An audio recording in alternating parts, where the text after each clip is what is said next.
All right, guys, here's my 20 gauge steel hand load.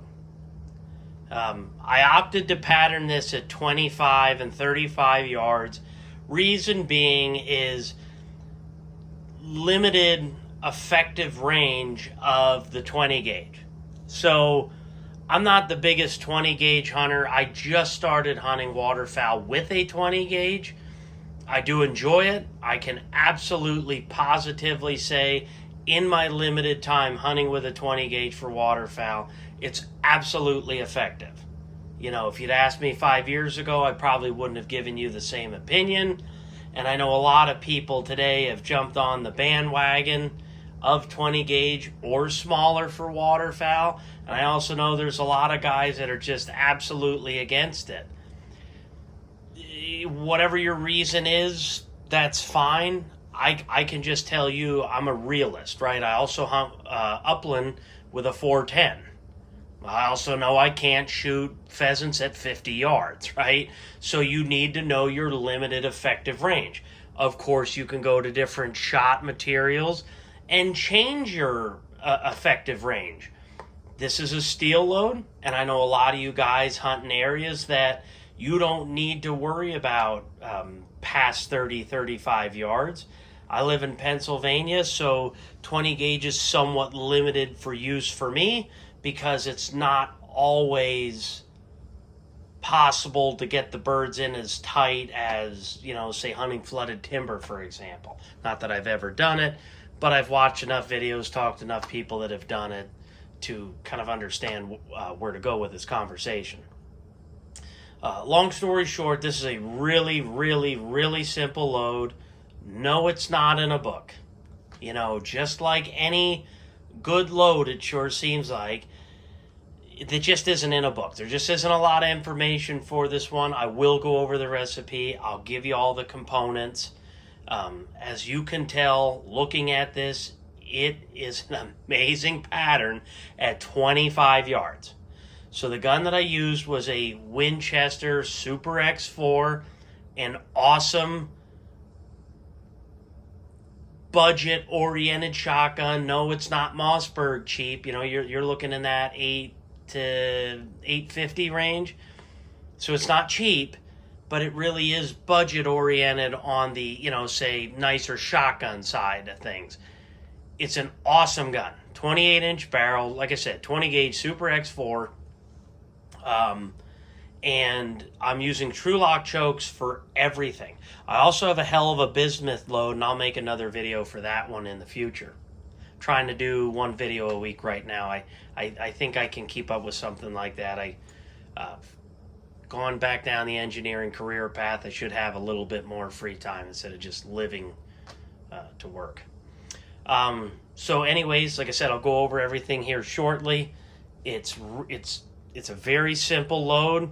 I'll kind of tell you how I got there as well. I did a lot of tests, so I have a couple options for you too. But what this is here is my 1 ounce steel number 3 hand load, and this is a true 1 ounce. Not like a lot of the books and other information that people give you. They want you to run a little on the light side at 415, 418, 420 grains or something like that. No. This is, I actually have 438 to like 441, 42 grains. I'm right at 1 ounce or a pinch over, you know, call it that lucky pellet, if you will. This is at 25 yards with a modified TruLock choke. This is an intensely tight and deadly pattern. Check that out. So this is a roughly 3-foot wide piece of paper. Look at that pattern. You know, a Tweety bird is probably not going to make it through the core of that pattern. That is nasty, deadly. And like I said, this is an easy one to make. Components are, for the most part, readily available. It's very, very simple to make. This is a good one, okay? That's a hell of a pattern. There's like no recoil with a 20 gauge. It's really good. That's really tight. I would almost say, depending on your level of shooting ability, if your birds are in that 20 to 30 yard range, I think this is still a really good load. But with my particular gun, you may want to back off on the choke a little bit, maybe do a light mod, maybe even do an improved cylinder. And I opted for number 3 shot because I always have preferred bigger pellets, but I know when you go down in gauge that you need to go slightly smaller pellets so you don't sacrifice pellet count, knowing that your payload is smaller. But this is 1 full ounce of number 3s. Let's go on to the next pattern, and that'll be at 35 yards. All right, guys, this is the 20 gauge 1 ounce steel number 3 hand load with a modified TruLock choke out of the Winchester SX4 at 35 yards. I think this is a hell of a pattern for a 20 gauge.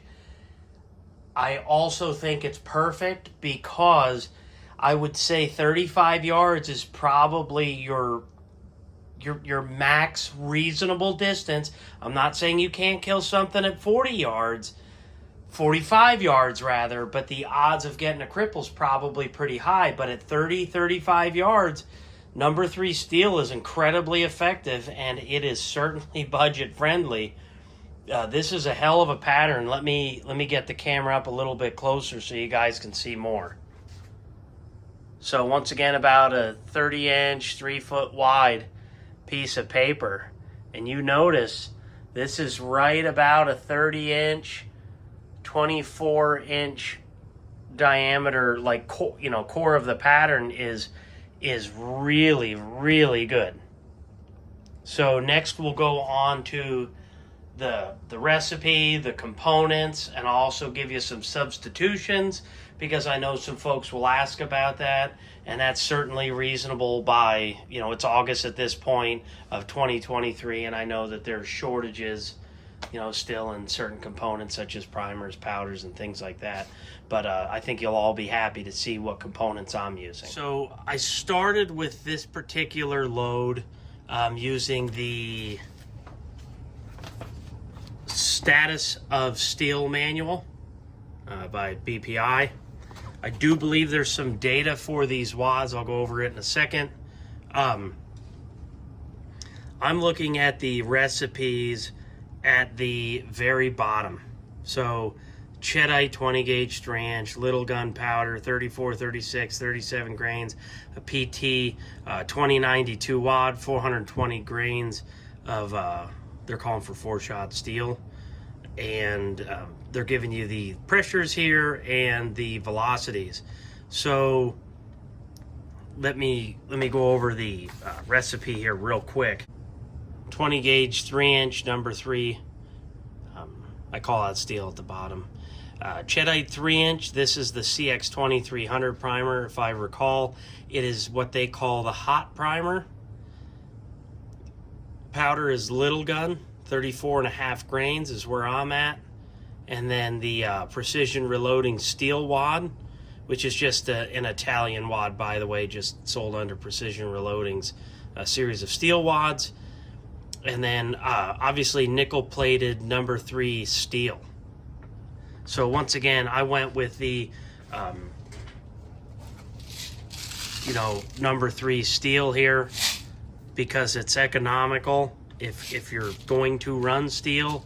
The other thing is, keep in mind, if you're running steel, you start going to, say, number 2 shot, you're not getting a whole lot of pellets with 1 ounce. In number 3, if I recall, it's somewhere in the, I think, 150, 160 pellets, if I recall. I will make sure to note that in the description, the correct pellet count per ounce of a number 3 steel. So feel free to load 2s, 1s, whatever you think works. I do want to call a couple things out, before I sign off here. So obviously I'm using Hodgdon's Lil'Gun powder. Okay, this is kind of a big deal. This is an incredibly available powder. if you load for other cartridges like 410, 41 mag, 357 mag, 500 Smith & Wesson, 44 mag, you name it. If it's straight wall, 450 Bushmaster, you could pretty much load with. This is a great powder. And it's incredibly available, and it's probably one of the cheapest powders you can currently buy. It's absolutely awesome in 20 gauge. You don't need anything else in these 3-inch mags. It's awesome in bismuth, it's awesome in steel. The other call out I'll make, these primers, I reloaded a couple, shot them over the chronograph at different grain weights from, 33 to 35 grains. I saw no difference over the hot primers. So I'm not saying that these primers, I'm not saying that these hot primers aren't hotter. I'm saying that I saw no noticeable difference shooting it over a chronograph, putting it on paper. Okay, I got the same result. Literally no difference. The only difference I got was the temperature that it was. The hotter it is, obviously, that's not a temperature stable powder, so you get a slight increase in FPS. The steel head, but the brass plated steel head, there's zero pressure signs. Primer pockets are still tight. Hull life is decent. Keep in mind these are Cheddites, and they are not as robust, compared to other brand hulls, but they work great for a couple loadings, and obviously as for brand new loadings are awesome. And this is the WAD. Certainly doing this one out of order, so my bad on that one. I'll do better next time. As for the WAD, here's what it is. It's a BMP 20 gauge international supersonic steel load WAD. Okay, Precision Reloading just rebadges it and then puts it under their nomenclature. They are a hell of a WAD. They work really, really, really good. I do flare the gas seals on these as well. If you were using larger flake powders, I wouldn't worry about it. Hodgdon Lil'Gun is a very, very fine, dense powder. You will get powder migration. I don't care for that. These WADs are very soft. They are not meant for big steel shots, so they're very easy to flare. I've shown a couple ways how to do it. If people would like some more information or different ways to do it or actually demonstrate it, I can literally make a video on that. These you could almost flare with your fingernails. Okay, so there is a downside to this WAD. You cannot run large steel shot. You just can't. Okay, it is a 20 gauge. I don't know why you would want to load really large steel shot. But I'm telling you right now, I would say for this WAD, I don't even know if this is rated for anything larger than number 3 steel. Okay. It might be rated for number 2s. I'd have to go back and look, but it's definitely not rated for very large steel shots. So you definitely want to keep that in mind. You will get Swiss cheese. These will get pinholes in these WADs, and you'll get some scrubbing. Okay. So, if you're looking to go over 3s, you might want to double check if 2s are okay. I'm sure 2s are okay, or you could try it and see what your WADs look like. Keep in mind most steel shot meant for reloading is dead soft, as they call it. So it's basically in the softest state that steel can be in. Your shotgun barrel will be harder. So in that materials war, you'll be okay, but a steady diet of it, at some point you're going to have an issue. You'll have scoring and scratching and things like that in your bore.